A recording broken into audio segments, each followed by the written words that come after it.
Hello there, it's good to see you. Good evening. This is Ghana Tonight, and I'm Keminni Amanor. Top stories this hour. NDC presents its evidence of grave irregularities identified in the provisional voter register, but falls short of convincing the Electoral Commission to agree to a forensic audit. Question is why? Also this hour, the fight against Galamsey is far from won, but the president who bet on his job remains at post. Tonight, a call for impeachment.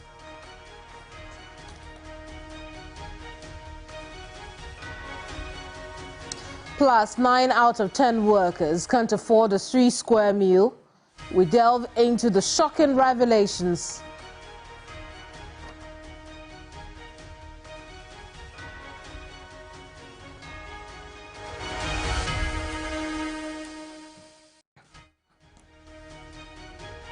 Those are the big stories. I'm glad you could join us.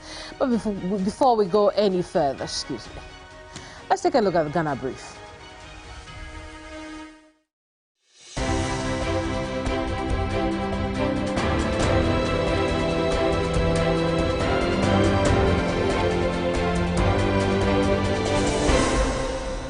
Former director of the Ghana School of Law, Kweku Ansah Asari, has called on the president to direct all Galamsey activities in the country to cease with immediate effect. He said the president must apologize to the nation for his failure to end the Galamsey fight and resign forthwith. The law lecturer was speaking in an interview in Accra. The president must be called upon to end Galamsey now. The president must commit to himself. He must make a public declaration on radio and television, giving us a fixed date on which the following may be done. All equipment and machinery at Galamsey sites must be removed immediately. The president must apologize to the nation for his failure to end the Galamsey fight.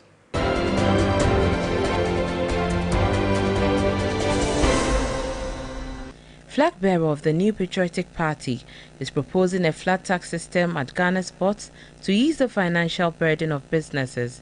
Wooing votes from electorate as part of his tour of Greater Accra constituencies, Dr. Mahamudu Bawumia explained that a victory for him means a brand new president with new ideas and vision to steer Ghana affairs. Completely 230 health centers and 428 CHIPS compounds. And we are building Agenda 111, 111 hospitals in addition.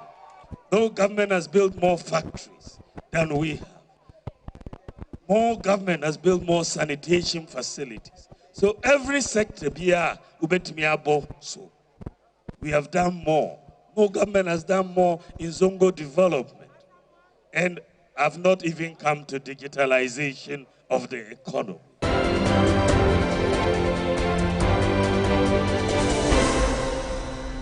The next NDC administration, through its agro-industrial zones, will increase cashew production from 150,000 tons to 500,000 tons in the next 5 years. Speaking to journalists after completing its Bno East regional campaign, flag bearer of the NDC, John Mahama, says the potential of the Bno enclave in the production of cashew must be of concern to every government. Bno East is one of the largest producers of cashew, and we're not fully exploiting the potential of cashew as a non-traditional export to bring in more foreign exchange. And so that's going to be one of our focuses. Total export of cashew or production of cashew, I am informed, not only for Bno East, but the whole country, stands at about 150,000 tons.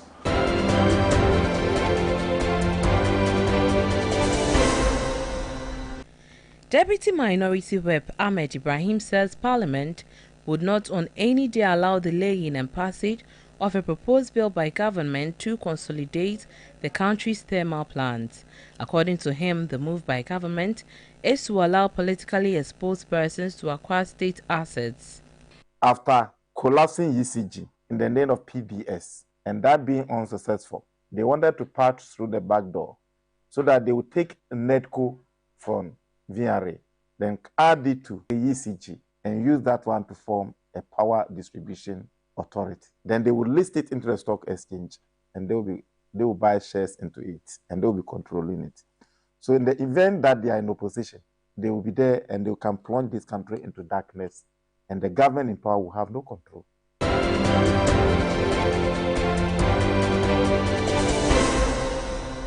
9 out of 10 workers in Ghana are said to have resorted to eating once a day and renting textbooks for their children to cope with the high cost of living. This is outcome of a study put together by the Trades Union Congress and the Global Research Policy Action Group, Women in Informal Employment, Globalizing and Organizing. The informal workers, they resort to adverse or negative coping mechanisms to be able to deal with the rising cost of living. They cut down on food consumption, both quantity and quality. Some of them are eating once a day because, you see, so they might decide to take just lunch, okay, sleep on empty stomach in the evening. Some also kind of live close to their workplaces to be able to also deal with the issue of high transportation costs. Some also kind of incur debts because they borrow to pay the fees of their children.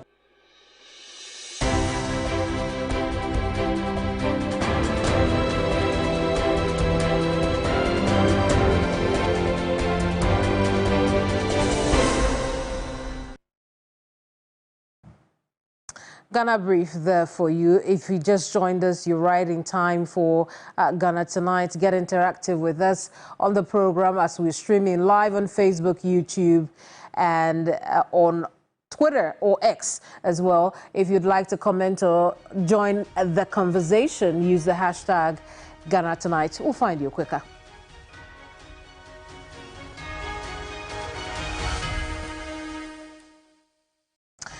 Right now, EC says no forensic audits despite NDC's evidence presented today at a meeting between the two organizations. Tonight, we go behind the story if you stay with us.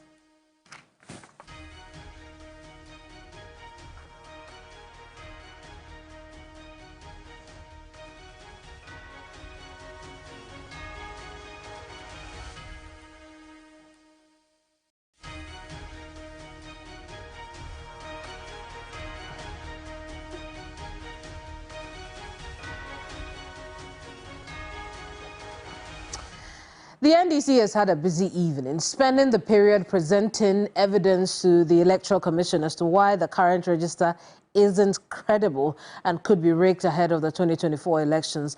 After hours of meeting with the EC, they exited unhappy, mostly because the elections management body refused to subject the provisional voter register to a forensic audit.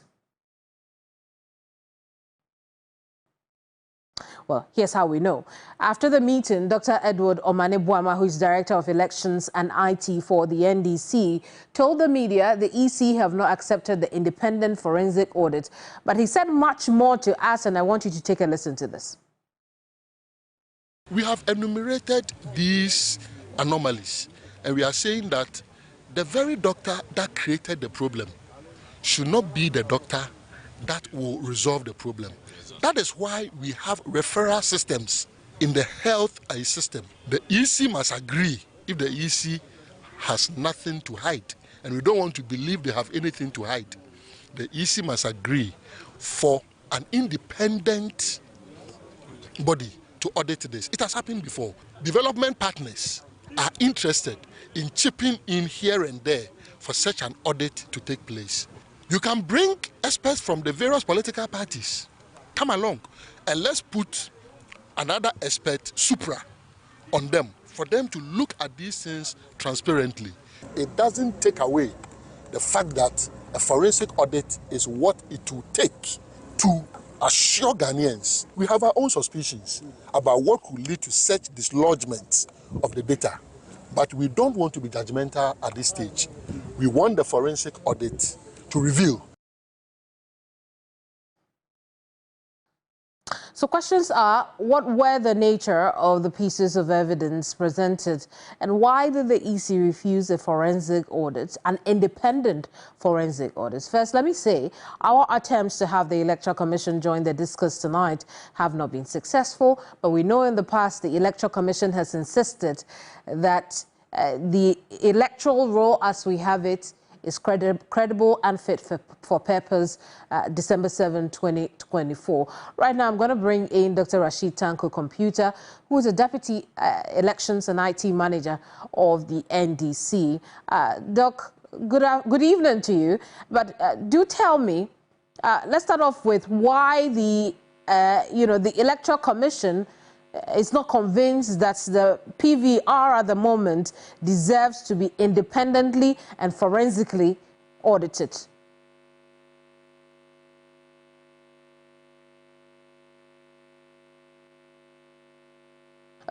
Doc, it seems you are muted. If you are muted, we would hear you. Yeah, go ahead. Yes, yeah, Keminni, let me say good evening to your cherished viewers. Clearly, the Electoral Commission, as we used to know them, is not the current, it doesn't mirror the current Electoral Commission. This is the Electoral Commission that is touting transparency and fairness as their motto. And we are surprised as of now, they are shying away from their own motto, which is transparency and fairness. We presented credible discrepancies to them for them to look at. In fact, at the meeting, they were stunned to the depth of knowledge that we brought in about the register. They least expected that we are taking our time to study the register carefully. And then we gave them 5 observations about the register, of which I'll walk you through for you to appreciate the reason why we are calling for this forensic audit. It isn't that we just got up all of a sudden and demand that go and do forensic audit. If you have voters in 2023 and then in 2024, these voters inadvertently names have been deleted as a result of a transfer that you were trying to do, which did not succeed. And through that process, you have deleted about 3,957 of them. That is a serious matter. This is an observation we made. We presented evidence to them. In fact, pictures, their voter ID cards, their constituencies, everything, we presented that. We didn't stop there. We did another observation. That is observation 2, Keminni. And where we look at, in fact, the serious one among the 5 is the 243,540 data that they inadvertently added to the current register. In fact, what happened was that these 243,000 are transfers that happened in 2020 to 2023. Yes, and the point the NDC is making about the over 200,000 names that had already been transferred in 2023 is what? Yes, we are saying that this transfer has been added to the current transfer again, thereby increasing the transfer to about 566,000. This is what we're showing them. And we told them that that cannot be the case. The person has already been transferred from the 2020 to 2023. So how then do you come in 2024 to indicate in the transfer list that such people have also been transferred again to their own existing polling station? That is what we're telling them. And we showed them evidence, the path of which they were moved. And this one alone is 243,000. So we know you had other pieces of evidence that you shared. You had 5 observations in all. 5 of them. Share with us the other pieces of evidence you gave the Electoral Commission. There is another evidence that we showed them was that we realized that there was unidentified voter transfer paths. What was a voter transfer path?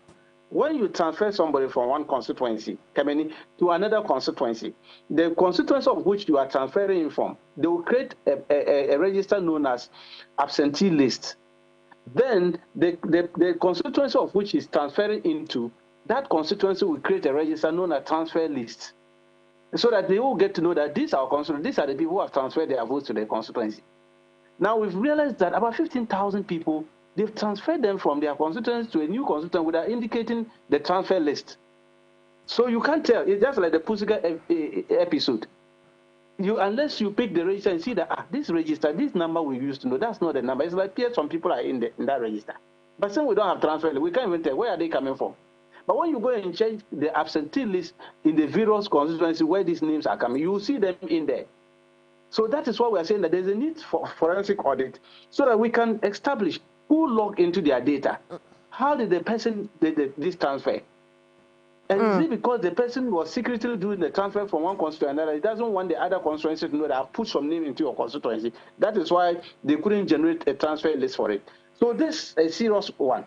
And then we have another one where the files were corrupted, the files of about 1,685 files. Completely corrupted. You cannot scan their data, you can't scan their QR codes and everything. I see. So we exhibited all these things to them. Indeed. So just a few bases I want us to cover. You presented this evidence in a meeting with the Electoral Commission. What did they say about the evidence that you gave them? Well, they did agree that, yes, some of the issues are mind-boggling. There are issues that they will have to take time and look at critically. Although they have started sanitizing the register, they've started correcting the errors they have seen. They've also identified that, yes, there were errors, and they are working on it. And that now that we have added them this, they will take their time to look at it, and that they didn't see why they should have forensic audit since already they are doing something about it. I said, no, you created the mess. And by creating this mess, how do we trust that you do the right thing before coming out with the final register? Because the same procedure that you adopted and told us that you're going to have the best of register and came up by saying that your register was credible and robust. But with all that is going on, how can you then describe such a register as being credible and robust? It cannot be. This register cannot be described as credible and robust. You yourself have agreed. So that is why we're saying that there is a need to have a forensic audit. In fact, this is not the first time, Keminni. In 2012, similar thing, MPP requested for a forensic audit, and Afarajan acceded to it and wrote to UNDP. They came in and supported the process. Indeed. And so this is not new that we are calling for a forensic audit. And mind you, we are not asking that external bodies should come and manage the data for Electoral Commission. No, that is not it. We are saying that we don't want the audit to be done. Doc, when the Electoral Commission told the NDC that they have seen your evidence, they will look into it because they are even already correcting some errors that they have seen post the exhibition exercise. What did you understand by exactly what they will be doing with the evidence you have given them? Of course, the exhibit was so compelling that they will definitely have to go and check and make sure that because they were talking of a correction of names and people names not being properly corrected and their data, their date of birth and all those things. And we said that there are more to it than even the correction you are talking of. Which is why I'm asking, did you get the sense that the Electoral Commission was going to take extra action beyond, comparing names? Of course, yes, because the data we gave to them, they demanded the numbers, the figures, and wanted to give them time so that they will take time and look at it and see how best they can and sanitize it. Because when we gave it initially, there was a resistance coming on from their IT gentleman, but he saw that these are technocrats who are meeting them, not the usual politicking. We were there to give them technical advice as to how to go about it, and we exhibited it for them to realize that we are not just coming for a talk show. We meant business, and we presented it because we gave him a simple example, and he was marveled as to the path of which the gentleman transfer was effected, and we showed him that this cannot be the case. So clearly, if you look at it, there's something wrong, and they themselves agree that there's something wrong. They will do something about it. Very well, Doc. I'm gonna hold you on just for a little bit. At this point, I'll bring in Mark Ewusi Ako. He's with Election Watch Ghana. Mark, good evening to you, and thank you so much for joining us. Good evening. Indeed. You've heard the conversation. The Electoral Commission says, look, we will do this ourselves.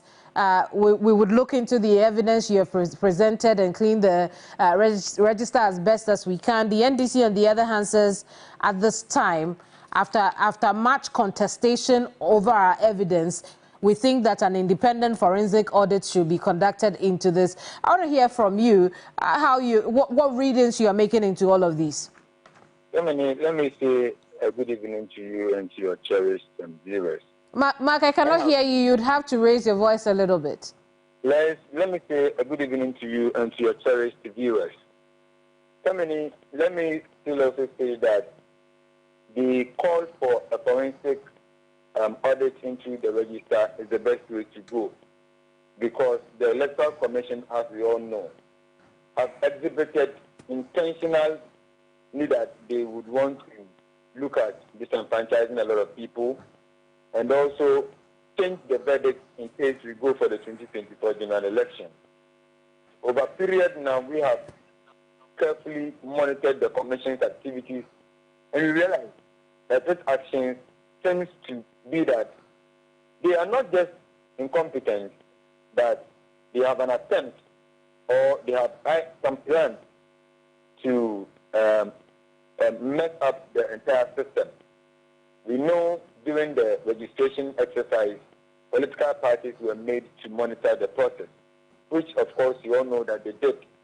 However, ways that Electoral Commission did to get people transferred from their places of vote to a different place, it's so marveling to all of us. And we think that the Electoral Commission have erred. For that matter, we support the call for the forensic auditing of the register. I see, but no one can go into an election when there is a flawed register. Indeed, but the Electoral Commission has made the point to the opposition and by extension to the rest of the Ghanaian people who are concerned about the integrity of the register that we will look into this evidence and ensure that the register is cleansed and sanitized. Why is that not enough, Mark? Why are we not giving the Electoral Commission the benefit of doubt? I mean, it is very difficult for any Ghanaian who is a voter and thinks about the welfare and the democracy we are practicing to say that the Electoral Commission should go and clear its own mistakes or errors it has committed. Keminni, let us put this on record that this is not the first time the Electoral Commission has committed errors or have done something wrong as far as the processes leading to the election is concerned. And they have come out to say that there is nothing wrong with that. We know that when there was some errors with the registration exercise, the NDC and other organizations, including election, was raised this concern. But the Electoral Commission came out to dispute this claim. You remember also that there are a lot of things that the Commission has done, which we know that it goes against the rules of engagement as far as the elections is concerned. And the Electoral Commission would at all times come out to refute it. So if today the Electoral Commission is saying that they believe they have a credible register, when we stakeholders are saying no, that there are errors in the register, for that matter, we do not see that to be a credible register, the Electoral Commission is still saying that it's credible. And as we speak, the credibility of the Electoral Commission is missing. So who will believe the Electoral Commission? Even a 10-year-old child does not believe the Electoral Commission. So the way the Electoral Commission is neither here nor there. As we wrap up the conversation, I'm going to bring back Dr. Rashid Tanko Computer, who is a Deputy Director of Elections and IT with the NDC. Doc, what's the next line of action? Very well, Keminni. We are looking for a credible, transparent process, and that is to engender the wish of the people to be upheld. That is what we are just looking for. Actually, ours is to promote the democracy that we are practicing in Ghana, because it appears the Electoral Commission is adverse to changes. Like my good brother Aku rightly put it, this is not the first time they are involved in such errors that we'll be correcting them. And in fact, Ghanaians by now should be clapping for the NDC for trying to protect our democracy. Indeed. Because what is going on, if we hadn't seen it, if we hadn't spoken about it and brought it to the fore, do you think this electoral commission would have gone with the path of correcting all these things? So that's what we are looking for. Credible, transparent electoral process. Absolutely. Not the opacity that the electoral commission is adopting currently. Indeed. They should make meaning to their transparency and fairness in their motto. Let them make meaning to it. Absolutely. Mark, you have the last word on this conversation. It would appear we've hit another stalemate between the Electoral Commission and the opposition party NDC, by extension hitting the credibility of the Electoral Commission in the eyes of the Ghanaian people. What is the solution? I think that the Electoral Commission has every right to present to the Ghanaian people and voters the true and the credible register. But what they have presented to us as a provisional register, we believe that it is error written. There are intentions that the Commission is putting together to mud the process. And we believe that when they are able to give us the authentic register, which they have, but have decided to test waters with this current register, which we think that it is incredible for us to hold the elections, they should bring out the right one. And Ghanaians will be happy with that. Very well. Mark Ewuziako of Election Watch Ghana, Dr. Rashid Tanko Computer, Deputy Director of Elections and IT at the NDC. Gentlemen, thank you so much for your time here on Ghana Tonight. Away from the elections, let's talk about calls for the president's removal emerging as authorities in this country lose fight against Galamsey. But is it a little too late? And is there any legal justification for that? We'll find out tonight.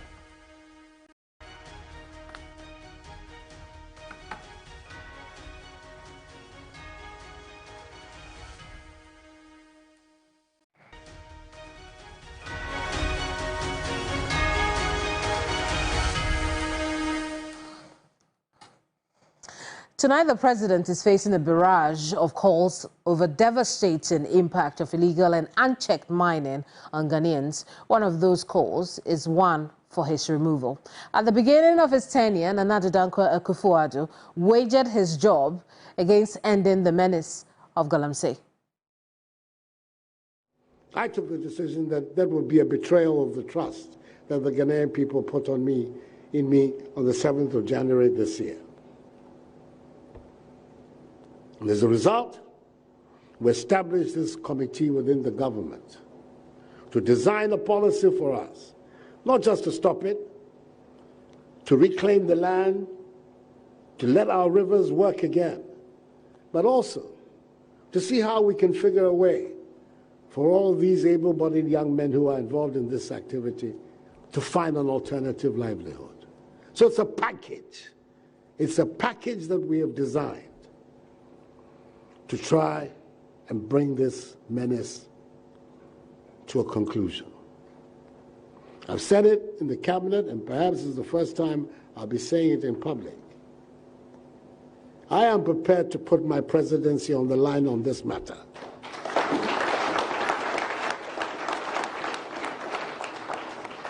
I've heard it being said that I should be careful. Many of these people voted for me, and if I continue this exercise, perhaps they will not vote for me again. If by the grace of God I'm in a position, my party allows me to go again, and I have the health and everything to go again, that I'll not get it again. And I'll say to myself, well, this is a choice that all of us have to make as human beings. You do what you think is right, or do you do what you think will allow you to get along? I think that you do what you think is right. That is what you're required to do. What a position he took then. But suffice to say that the fight has been lost. At best, it's fast going downhill. But the president still has his job, with only a few months to end the second and final term. Nonetheless, former director of the Ghana School of Law, Ansah Sari, wants the president impeached. The president must be called upon to end Galamsey now. The president must commit to himself. He must make a public declaration on radio and television, giving us a fixed date on which the following may be done. All equipment and machinery at Galamsey sites must be removed immediately. And if I say immediately, I mean now, or not later than 7 days. The president must apologize to the nation for his failure to end the Galamsey fight. 3, the president must do the honorable thing by resigning in accordance with the statement he made that he was putting his 8-year rule on the line, that if he could not end the Galamsey fight, the price he will pay will be to leave office. He should exit now because he has failed.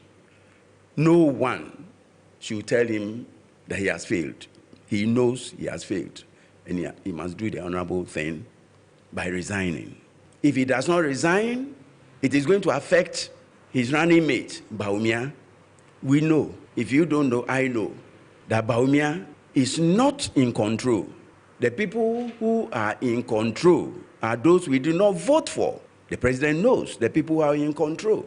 Lest Ghanaians be taken for a ride.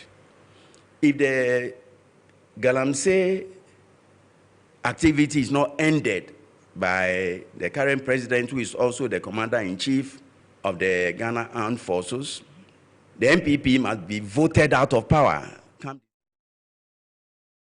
But is an impeachment possible? Is it worth chasing at this point? Would it bring any desired results?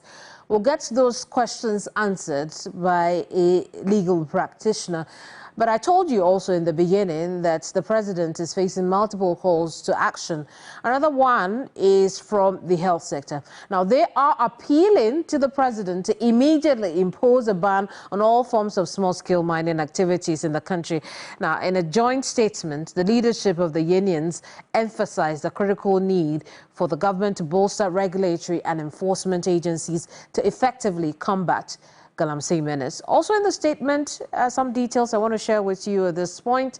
If we've got those at the moment, the demands on the president are really simple. They say that the president of the Republic of Ghana should direct a total ban on small-scale operations. The government of Ghana should strengthen regulatory enforcement by resourcing the relevant security agencies to clamp down on all persons who flout this directive and prosecute them expeditiously. They also say all political parties should make a public declaration and publish a duly signed document on their commitment to fight illegal and unethical mining activities in this country. How about we bring them into the conversation right now? Franklin Owusu Ansa is General Secretary of the Health Services Workers Union. Franklin, good evening to you. Many thanks for joining us here. Obviously, this is a nicely worded statement, but I want to ask you why it has become important for you as a union to wade into the call, into the, the discuss around illegal mining at the moment. Thank you, my dear sister. Good evening to you and good evening to your cherished listeners. It's become necessary unions wade into this field because the menace is not only affecting people living in those communities, but it's affecting all of us in Ghana. If you look at what is happening to our water bodies, if you look at what is happening to our forests, and even what is happening to our farmlands, there is the need for all of us to make this call.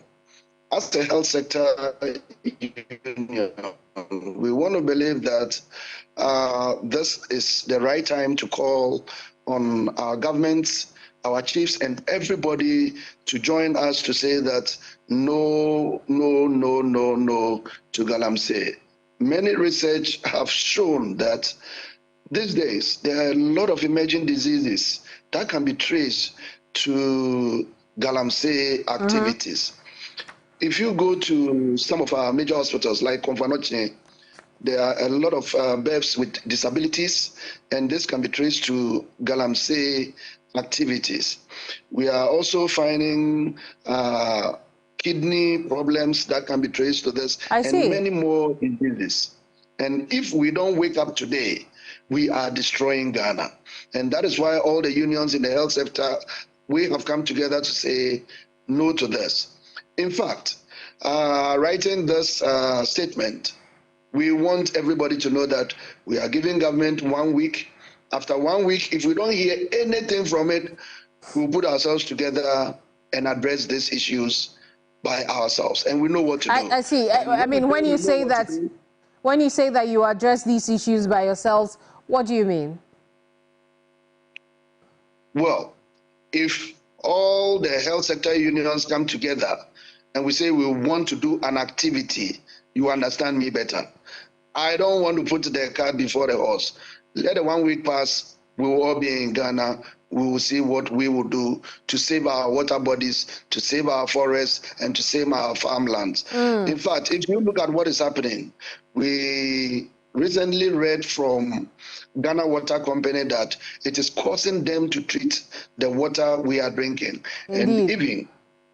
And even beyond that, go to the foreign market, our cocoa is being rejected. The quality has come down. If all these things, we don't see the need as a nation, it is bringing untold hardship to the health workers because we are facing more new diseases and it's bringing untold hardship on the health worker. Absolutely. And so Franklin, you say that you have given the government 1 week. Is that to say that you have officially written to the government? Who did you send your letter to? In fact, government has a machinery that monitors the media. With what you are doing now and with the press statement that we issued this afternoon, we want to believe the security agencies have picked it. Government have picked it. I see. Everybody who is concerned has picked it. Franklin, this is not the first time. I understand and appreciate your effort to want to use the media for this. But if you have not sent it through appropriate channels, then it would appear this is just a cosmetic attempt that you have made. Well, if that is how you see it, let's wait, and then when the 1 week elapses, let's see what will happen to all of us. Would it not be easier and straight to the point if you address this to, say, the presidency or the sector ministry? So you wait and let's see. If you think this is a problem, then join us. We want to believe that the medium through which we are channeling our information and our message is clear and everybody understands us. We absolutely understand. Thank you so much, Franklin Owusu Ansa, who is General Secretary of the Health Workers Union. Thank you so much for your time. I was telling you earlier that an aspect of the conversation tonight is that impeachment call that has been made on the president. The point is resign or you are impeached. Whether or not there's justification for that, let's find out. I'll bring in now law lecturer Justice Abdullahi. Thank you so much for joining us here. My first question to you is whether or not there is any justification for the president to be impeached. Ordinarily, my response to this question would be a no, ordinarily. And that is because our Constitution does not make room for incompetency as a basis for the impeachment or removal of the president from office.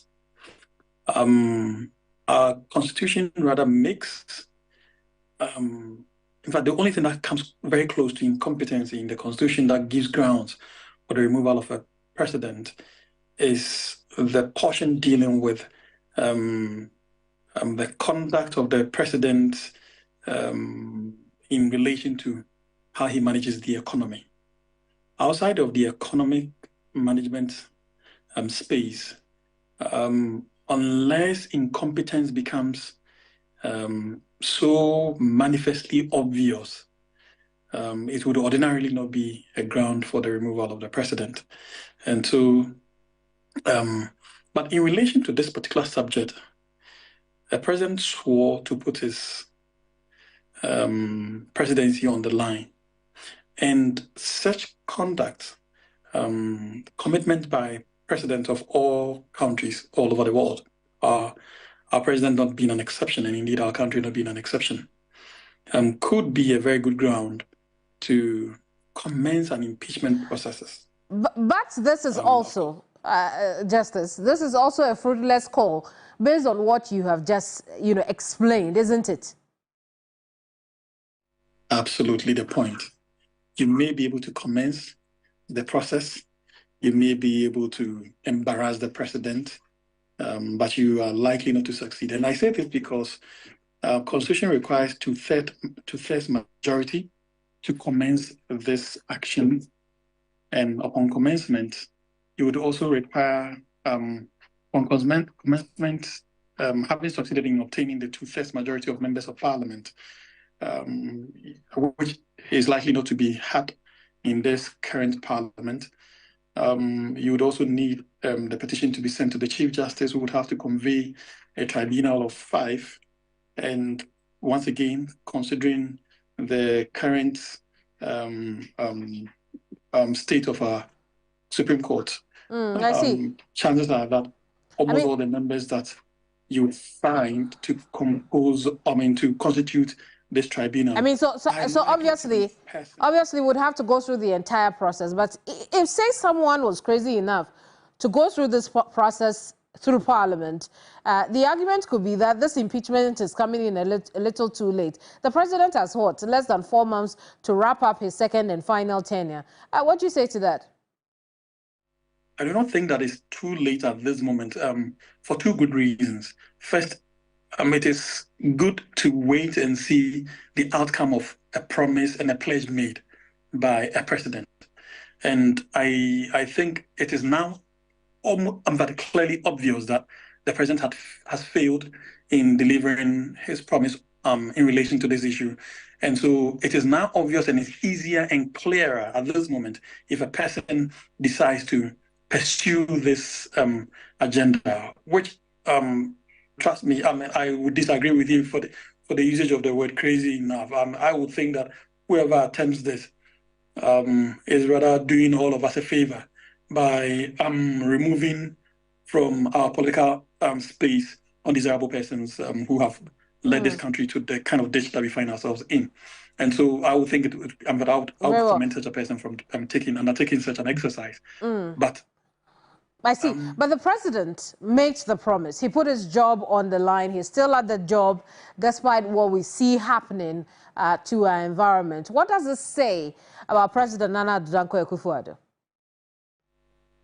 First of all, we should see the president as dishonest, not just in the light of this whole discussion, but generally he has been completely dishonest in his life as a president throughout the 8 years that he has been in office.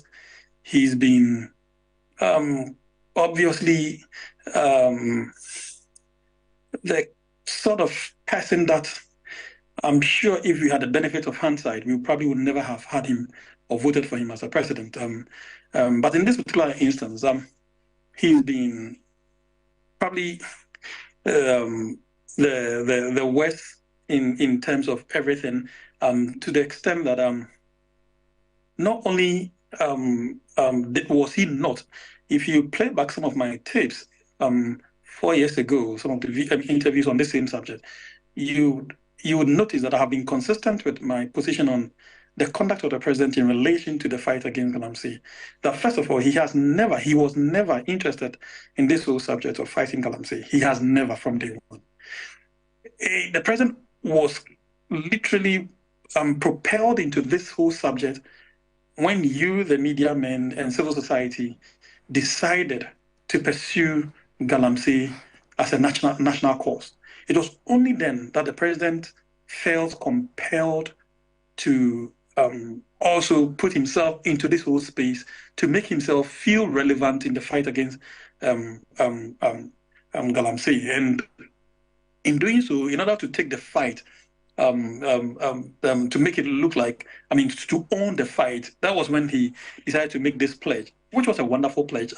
We all thought for once we're having a different kind of president. But as I have consistently said, I knew it was just, once again, another trick, another Takashi, another means of simply getting all of us to believe falsely what does not exist, in fact, in this president. And I think 4 years down the line, we all can attest to my position on this subject, that this president was never interested in the fight against Galamsey. He has never been, and he will never be. And so his inconsistencies, his dishonesty, and his lies and public show of concern when he actually doesn't care, that double standard, I think it has now all played out for all of us to see. I see. That we, as in civil society, media, and citizens of Ghana, should have fought our fight by ourselves, rather than thinking and hoping that this president was going to do it for us. He was never interested. Objectively speaking, some steps were taken, including forming task forces and the seizures of those excavators that took place. How do you interpret those actions that were taken? If you want us to go into these matters, I think that we would end up exposing the president beyond the name callings and the call for his impeachment. Let me remind you that those task forces were formed with an ulterior motive, and those ulterior motives became evident at a point in our lives. They made more money. We had, in the first time in the history of any country, having excavators vanishing without trace. We used to tease the former president for the flying of their confirms from Ghana to Burkina Faso and all of that. But we had, for the weirdest of our imaginations, all these excavators vanishing from the surface of this republic, and people making huge sums of money. In fact, I remember, I think one of the morning show interviews, which was hosted by your colleague, Mr. Hughes, Johnny, we all came to the conclusion that indeed, each time the reports were made by these committees when they went to the forest and other Galamsey sites to seize items, the reports we got were always in relation to the seizure of excavators and the arrest of the perpetrators. We never heard or got any report on the seizures of money, seizures of gold, seizures of dynamite, seizures of cyanide, and all the other chemicals. Where did all those things pass? Did you ever, or have you ever had any report? These people do not live in the forest or the areas they work in isolation. They use hard cash. They use a lot of chemicals in processing the goals they find, and none of these reports from the committees ever accounted for any of these items that were seized. So let me ask you, and let's be frank with each other, where did all these items and the monies seized pass? Who has them? Who has accounted to all of us for them, for these items and monies and gold that were seized? The only thing you heard was the number of people who were arrested and some of their gadgets. Not even their phones have been accounted for. Nothing, absolutely nothing, has been accounted for. So, please, if we are to interrogate these matters, I think we end up bringing more rot than we could ever imagine. And my position is that these golds and monies that were seized, were seized from the Galamseyers, and somebody has them. That somebody has to account to all of us. And the president, like you said, appointed this particular committee. He has to tell us where they are. Indeed. Somebody has to account for them. Indeed. At this point, is there hope for recovery as far as our environment, as far as the fight against Galamsey is concerned? Oh, I forgot to actually mention. I mean, since you were you wanted us to interrogate these matters. Let's also remember that even when the perpetrators were being arrested, I remember quite well when Aisha 1 was arrested, and the shambolic attitude of the president and indeed the government in his bid to prosecute her. A senior minister, in fact, the senior minister, had this to say, that the prosecution of Aisha 1 would not inure to our benefit because China would withdraw a pending loan facility that the government was taking. I mean, I wish there could be a better way of describing this kind of insult to the people of Ghana, that because of a loan facility that the government was at the time getting from China, it was not ready to prosecute Aisha 1. I mean, I don't think anyone in Ghana has been insulted, to this level, to this degree, even by anyone. Very well. Lawyer, I'm afraid we'll have to end our conversation here, but thank you so much for joining us. Justice Abdullah is a legal practitioner. We've been discussing those calls for the president to be removed or he should resign, for losing the fight against Galamsey. Remember that he waged his job.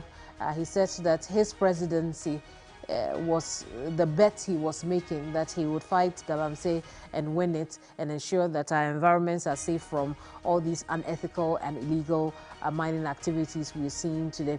We wait to see what happens, but still up ahead, a new study shows that Ghanaians are not eating well because they can't afford to. There's more on this revealing study when we come back. Just stay, don't go away.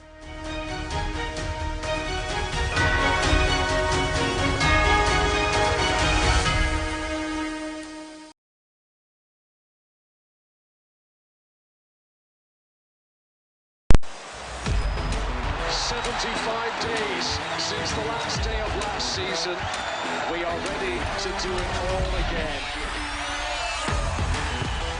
Phil Foden is having the season of his life. Brilliant! Just brilliant! That is quite something! Watch all the Premier League, La Liga and Serie A games on DSTV Compact for only 300 cedis a month.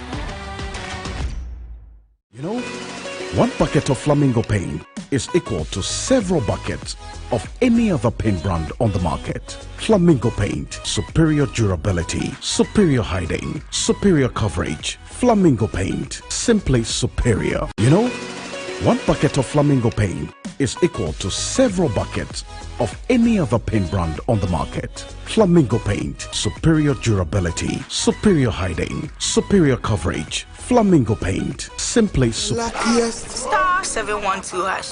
Luck is everywhere. 8K. Hey, you get an 8K. Get a packing to your one line. Hey, wait. You go put it on his tab. This is my man. Good luck.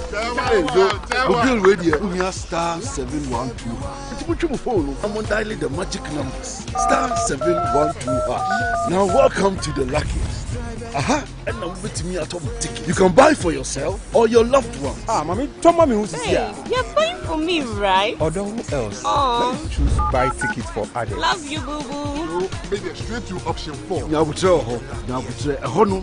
need to buy tickets worth 50 Ghana to qualify. Yes, you can buy random or preferred tickets. I'm choosing random tickets. Listen, if you buy the random ticket, the system chooses a random number for you. But if you buy the preferred, you get to input your own preferred 5 digits. 5. Baby, give me your 5 numbers. And how much are we buying? Babe, look at the body and buy you. With your body,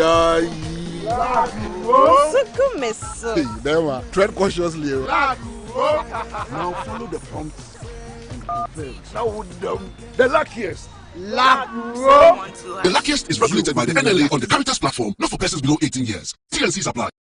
Everybody knows Acrobato. And if you know Acrobato, it means you know M-Punch Homeopathic Clinic. M-Punch Homeopathic Clinic is my pillar. Let's hear what others are saying about M-Punch Homeopathic Clinic. Who will be careful M-Punch one?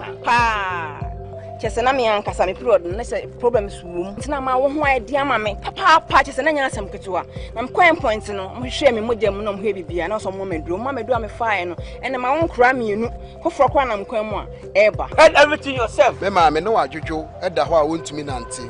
And then ko end point o mama nura and then the why dia watimi asori anante. That's end point for you. Of Akrabato. Hello. Hey, Oshisho what che? Okay.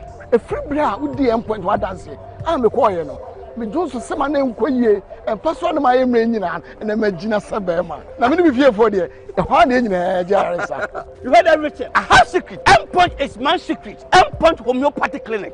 I'm free. One of the most important and popular forms of communication is through a television set.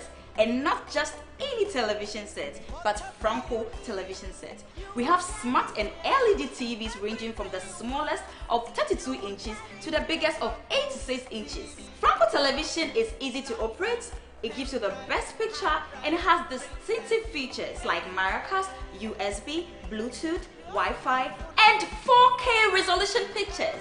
Rush now to any of our branches nationwide or on our website at www.francotrading.com. You can call the numbers on the screen for any assistance. Franco Trading Enterprise is still the home of quality television sets. 75 days since the last day of last season. We are ready to do it all again. Phil Foden is having the season of his life. Brilliant! Just brilliant! That is quite something! Watch all the Premier League, La Liga, and Serie A games on DSTV Compact for only 300 cedis a month.